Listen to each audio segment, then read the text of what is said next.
Selamünaleyküm dostlar. Allah'ın rahmeti bereketi üzerimize olsun.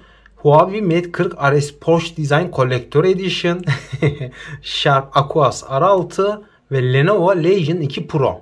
Lenovo Legion 2 Pro'nun sesini çok yakın zamanda duyduk Asus ROG Phone'la. Çok güzel. Mate 40 RS'in sesini bilmiyoruz ama Pro'nun sesini biliyoruz. Çok güzel. Dolayısıyla RS de çok güzel olacak. Sharp tamamen bir sürpriz. Bakalım nasıl bir ses verecek. Öncelikle ses ayarlarımızı göstereyim. Huawei'de herhangi bir ses ayarımız yok. Arka planda her şeyi kendi ayarlıyor. Bir tek burada bir ses yükseltici ve ses efektleri var. Bunlar kulaklıkla çalışıyor. Dolayısıyla Huawei bu şekilde kalıyor. Sharp'a geldiğimiz zaman keza Sharp'ta da herhangi hiçbir şey yok. Hiçbir şey göremiyoruz. Dolby Atmos olduğu özelliklerde söyleniyor. Herhalde sürekli açık arka planda çalışıyor diye düşünüyoruz. Buraya attık.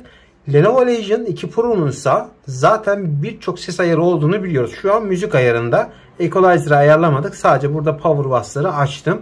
Hani kapatabilirdik. Fakat böyle bir seçeneğimiz varken açtık. Dinamik müzik. Ya, çok güzel, çok temiz. Mesela şu an bu ses büyük ihtimalle FLAC bir müziğin sesi. Çünkü harika, harika. FLAC müzik demişken evet, yorumlara halen yazıyorsunuz. Hocam bende FLAC müzik var, nasıl atabilirim? Çok basit. Bir tane paylaşım sitesine FLAC müziklerinizi koyun. Ben oradan indireyim. Linki atın diyorum. Link atan yok. FLAC müzik diyenler var. FLAC müzik önerisi yapan yok. Telif yemeyeceğimiz FLAC müziklerin linklerini lütfen bize atın. Eğer teste değecek basslar, tistler, yani enstrüman sesler çok güzelse testte kullanmış oluruz. O halde hadi gelin seslere bir bakalım. Şöyle biraz sesleri açalım. Son sese kadar her şey tam olsun. Evet. Bunu da açalım. Şu an her şeyimiz full açık. Huawei Mate 40 RS hariç diğerleri YouTube'un kendi uygulaması. Mate 40 RS'te ne yazık ki YouTube açılmıyor. İnternet tarayıcısından açtık. Haydi bismillah.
Yani aslında RS demişim. Sharp'ı aradan çıkarmak lazım. İkisinin arasında ezildi. Hani öyle böyle ezilmedi. Yani nasıl tarif edeyim? Son dönemlerde dinlediğim en düşük ses kalitesine sahip telefon. Net. Ben bunu kenara koyuyorum. Çok da bununla vakit geçirmemek lazım çünkü.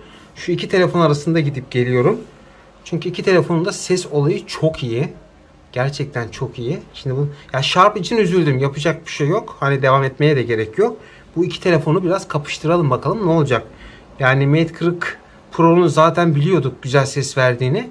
Ama Legion'dan daha yüksek olamaz diye düşünüyordum. Fakat şu an fikirlerim biraz değişmeye başladı.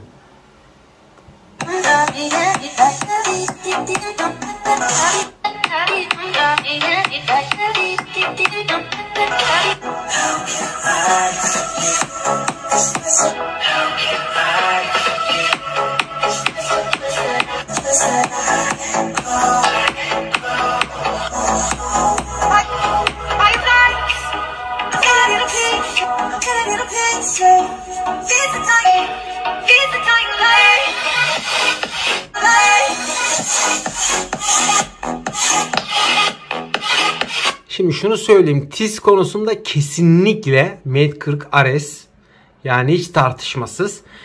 Bunun sesi ise, yani Legion 2 Pro'nun sesi de biraz daha hacimsel bir sesi var. Ve basslar daha kuvvetli. Bakın devam edeceğim.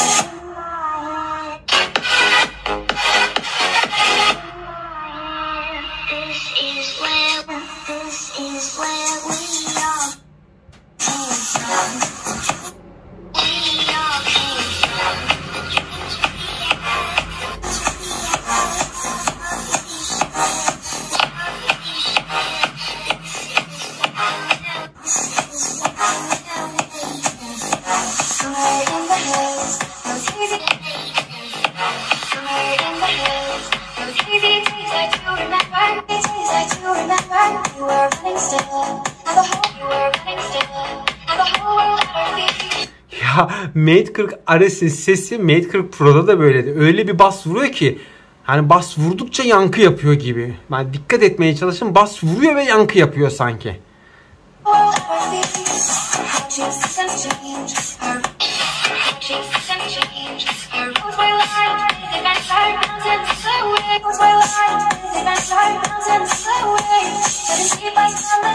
Evet, yani şöyle söyleyebiliriz. Şimdi bunun testini şu an burada dinleyen birkaç kişi daha var.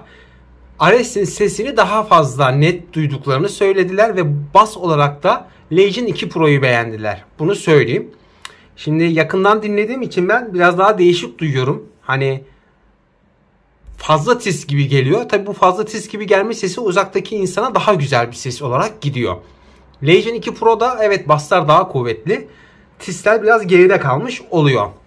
Ya zevk meselesi, hani burada bu ya da bu diyemiyorum. Hocam Mate 40 Ares ezmiş işte Legion ya da Legion ezmiş bunu diyemiyorum. Gerçekten diyemiyorum. Siz dinlerken belki size bu ya da bu ezmiş gibi gelebilir. Onu ben bilemeyeceğim. Ben duyduğumu konuşuyorum. Peki bir de desibel olayına bakalım. Desibel olayında acaba hangi telefon daha yüksek desibel veriyor? Öncelikle sese bir bakalım. Sesimiz son ses açık.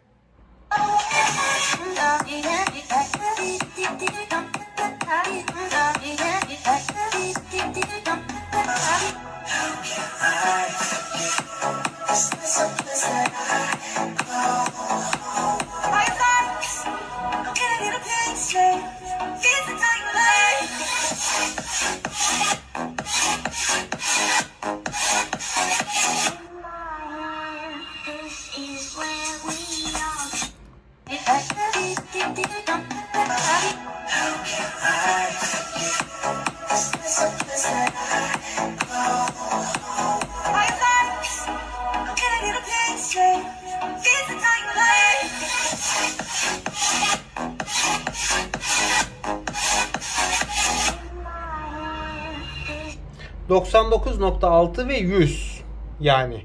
Yalnız bunu söyleyeyim, şu an Legion 2 Pro'nun hoparlörleri yukarı doğru sesi gönderiyor. Şimdi Mate 40 Pro'ya yani Mate 40 Ares'e geldiğimiz zaman onlarsa yanlara doğru gelecek. O biraz fark ettirir diye düşünüyorum. Geldik Ares'e, sesimizi açalım. Evet, son seste. O zaman başlayalım. Sıfırlayalım, pardon.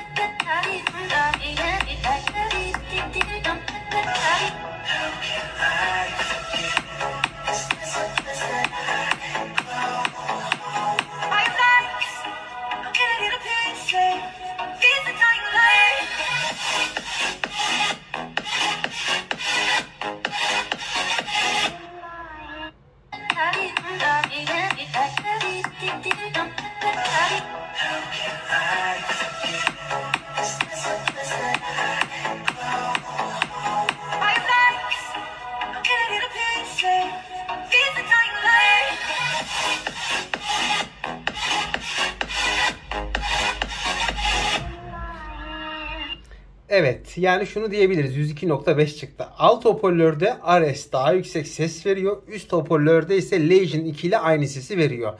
Yani desibel olarak baktığımız zaman Ares daha yüksek bir ses veriyor. Bir de Sharp'ın desibeline bakalım. Gerçekten çok düşük bir desibeli vardı Sharp'ın. Yani çok düşük bir ses veriyordu. Acaba desibel durumu nedir? Şuradan sesimizi açalım. Şu an son sesteyiz.